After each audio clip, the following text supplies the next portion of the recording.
Guys, I'm here to bring you breaking news with the most important woman in the history of the world, Emily Dickinson.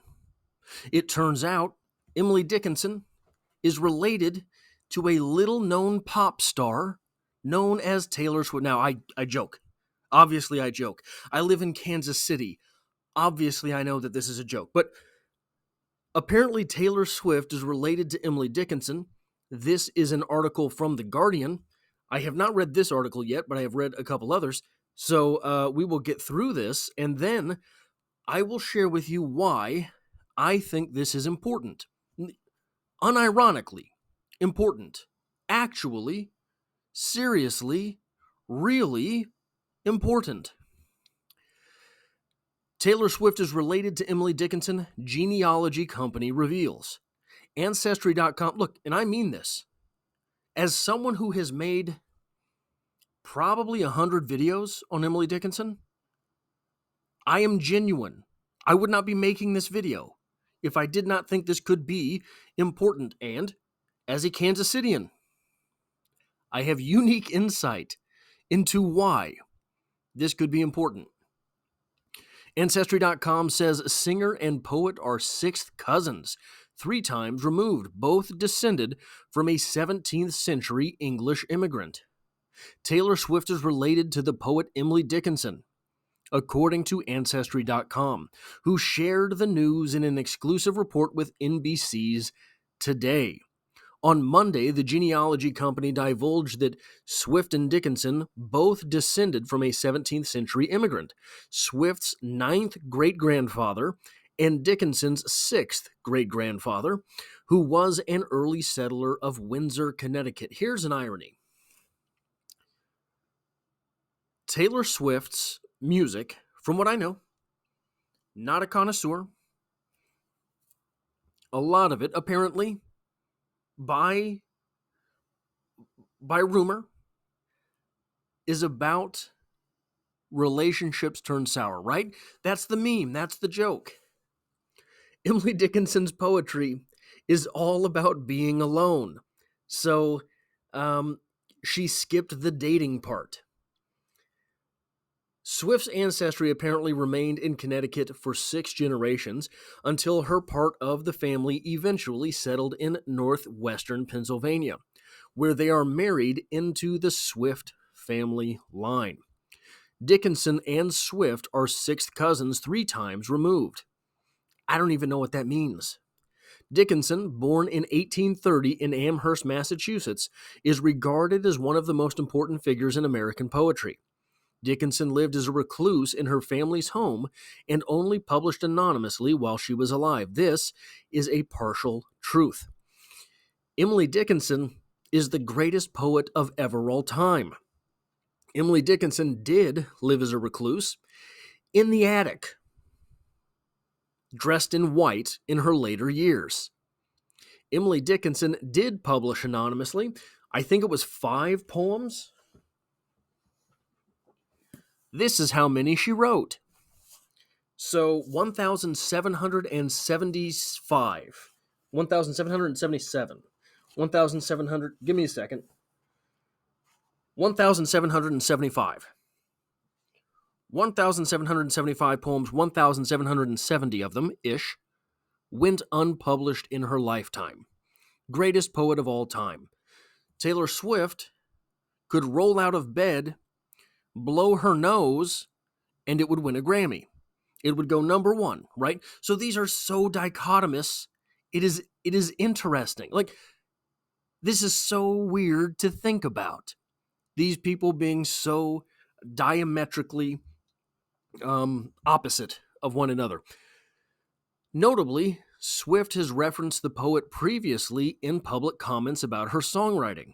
In 2022, while accepting the Songwriter Artist of the Decade Award, from the Nashville Songwriters Association International, she said, "If my lyrics sound like a letter written by Emily Dickinson's great-grandmother while sewing a lace curtain, that's me writing in the quill genre." I have no idea what that means. If I sound like Emily Dickinson's great-grandmother while sewing a lace curtain, I think that's nonsensical. I don't know what that means. Fans have also long connected Swift's ninth studio album, Evermore, to Dickinson, noting that her release date for the album, 10th of December 2020, was Dickinson's birthday, among other lyrical connections to the poet's prose. Interesting. I had no idea that Emily Dickinson and Taylor Swift was shipped prior to their. That is, I only almost know what that means. I don't know if I really do. I might have misused that. The news of this relation is apt given Swift's upcoming album, due for release in April, is entitled The Tortured Poets Department. While Swift is currently on the Asia leg of her wildly successful Eras tour, she divulged during a February performance in Australia that writing her new album over the last 2 years reminded her why songwriting is something that actually gets me through life. I've never had an album where I needed songwriting more than I needed it on Tortured Poets, she told fans. That is the end of the article. Okay. Here's the thing. I live in Kansas City. I am a Kansas City Chiefs fan. I'm not one of these people who hates Taylor Swift at every turn. I'm not one of the. I think there's something pathological about that. I think that there is something deeper seated with that type of hatred. I really do. But I don't. I think it's reactionary, really. I think that it is. I'm going to hate this thing because other people love it, and I don't want to have an actual opinion. Which, okay, fine. Taylor Swift, and look, I'm going to show my cards here a little bit. I am going to this is a value judgment, okay? I get to have my value judgments. You get to have yours. If you articulate them, I will leave you alone, right? Taylor Swift is related to Emily Dickinson, not Rupi Kaur. Kaur. Kaur. Not Rupi. Now, in my opinion, this is important. I have tried to, I understand that I really love Charles Bukowski.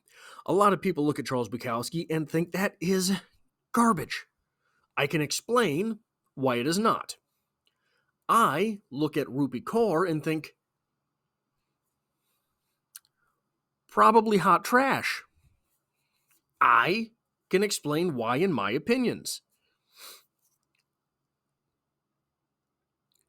Taylor Swift is not related to a contemporary poet whose poetry stretches the definition of the word. No, Taylor Swift is related to, in my opinion, the greatest poet of all time. Now, greatest of all time, best to ever do it, which arguments are we having here? We can get into that. But it's a big deal. This is as if, and I don't know who's popular, guys. Is The Rock still popular? Is The Rock popular among men? Maybe Billy Joel? I don't know who it is. Whoever it is among men. This is not that person being related to Billy Collins. It's that person being related to Shakespeare. Emily Dickinson is on par with Shakespeare. Emily Dickinson is in league with Shakespeare. You don't even have to take it from me. You can take it from the most popular literary critic of all time.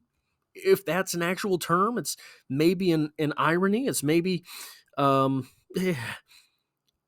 being the tallest midget in history, right? Harold Bloom says that if there is any mind in poetry comparable to Shakespeare, the mind itself, any mind in poetry comparable to Shakespeare, it is Emily Dickinson. Now, why would this be important? Why would this be an actual big deal? Well, I have a bit of an insight for that, as I am a Kansas Citian. Now, maybe you haven't heard, certainly I have. I'm a sports fan, football and MMA. I mean, I am a Kansas City Chiefs fan. This past season, Travis Kelce made love bracelets or something for Taylor Swift and chickened out giving them to her or something. I don't know exactly what the story was. After that, they ended up dating or something. I don't know. But Taylor Swift was on every Chiefs game thereafter. Not only that, Travis Kelce, okay? Travis Kelce plays the position of tight end. A relatively obscure position in football. Certainly not one of the more popular positions.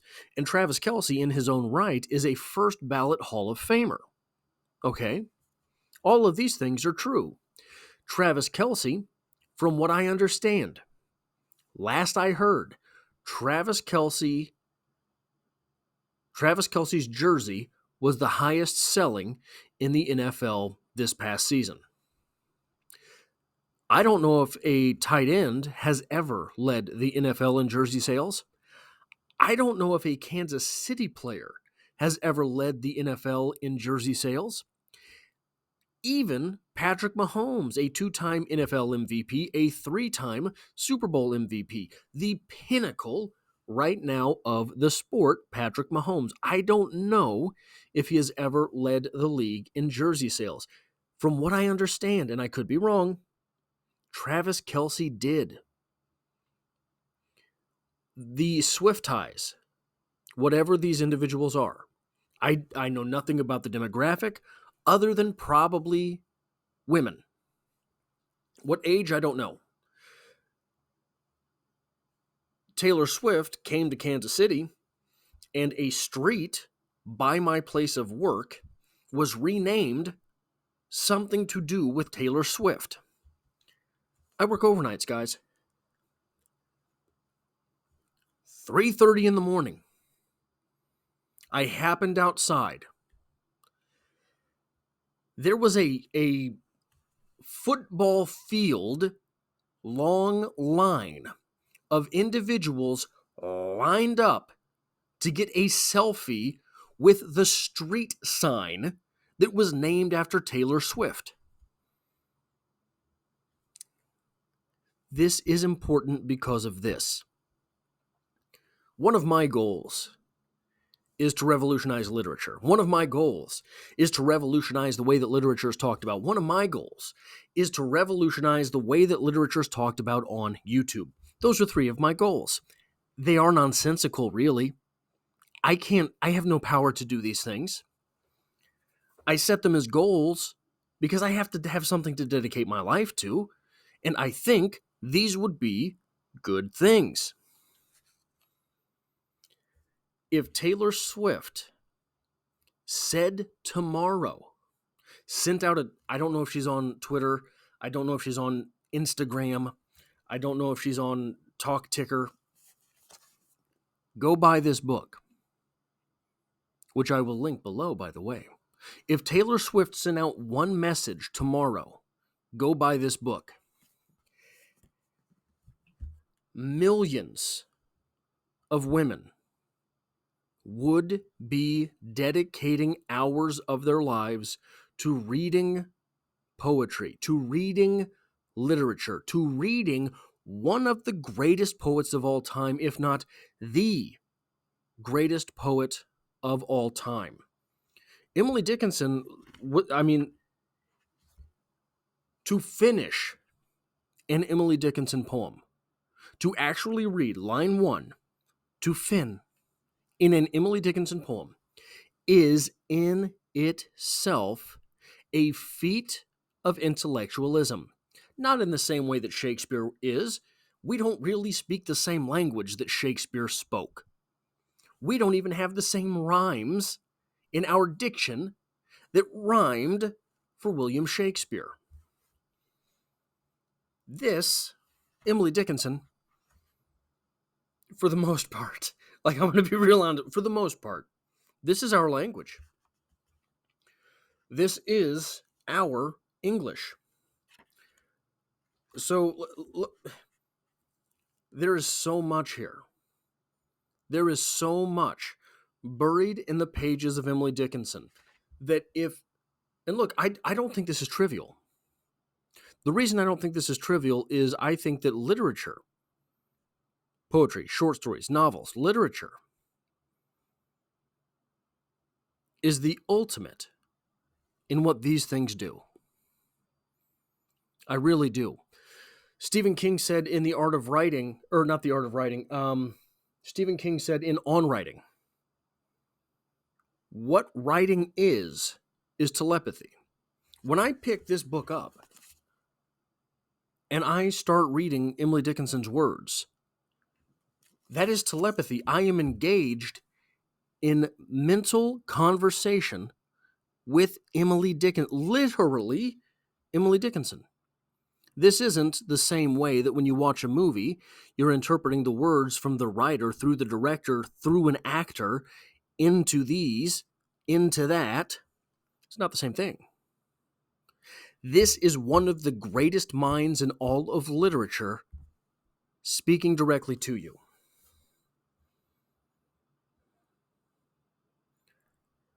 The Renaissance which could occur in the field of poetry, simply because, and look, how you define the word power, it can go from a tinker toy word to something really, really big. For Taylor Swift to be dating a guy who is relatively obscure, even in the NFL world, like, don't get me wrong, Travis Kelce, first ballot Hall of Famer, maybe greatest tight end of all time. He's a tight end. He's not a quarterback. He's not a halfback. He's not a middle linebacker. Those are three positions, probably more, not a wide receiver, four positions, probably more immediately popular than any tight end. Probably the most popular tight end in the history of football, Rob Gronkowski. I don't know what his jersey sales would have ranked. I know there were probably 5, 10, 15 wide receivers more popular, for whatever that means, at his time than Rob Gronkowski. Travis Kelce led the entire league in jersey sales. There's 32 starting quarterbacks in the NFL. Over the course of a season, there's probably about 50, right? Because so many people miss games. None of them sold as many jerseys as Travis Kelce because of Taylor Swift. If that same energy goes towards poetry, poetry's dead. Poetry's dying. Poetry might be dead. I have made close to 1,500 videos on this channel, I think. I have a poetry discussion playlist. That's not even all the videos that I make about poetry. The poetry discussions playlist on this channel, nearing 400 videos. They don't get watched. I could sit down and be making my way through Stephen King books left and right. I could reread Harry Potter. I could do X, Y, and Z. But it's not as important as poetry. More popular, yeah. But it's not as important as poetry. There were, for the first time, I guarantee you, the amount of headlines today that say Emily Dickinson, the sheer volume, the magnitude, the numbers of headlines that say Emily Dickinson ... or ... Emily Dickinson today is greater than of all time prior to today. This, regardless of how you feel about Taylor Swift, I don't care. This is a win for literature. I guarantee you, just because of these headlines, Taylor Swift may never never implore anyone to pick up a single poem of Emily Dickinson's. Not even a book, just a poem. She may never do that. This has already had a positive impact on poetry. Now,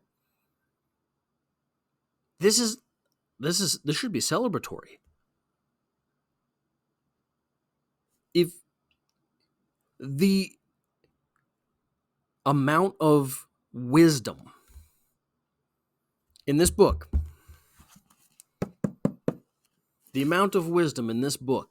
which will be just infused into people from this point forward because of one headline, is massive. This is a wild day. That is all I have for this video. This is a bit of a departure from the norm, I understand. I apologize. I will be back to talking about individual poems or short stories or novels tomorrow. But this is a wild one, and I thought that it was news worth sharing.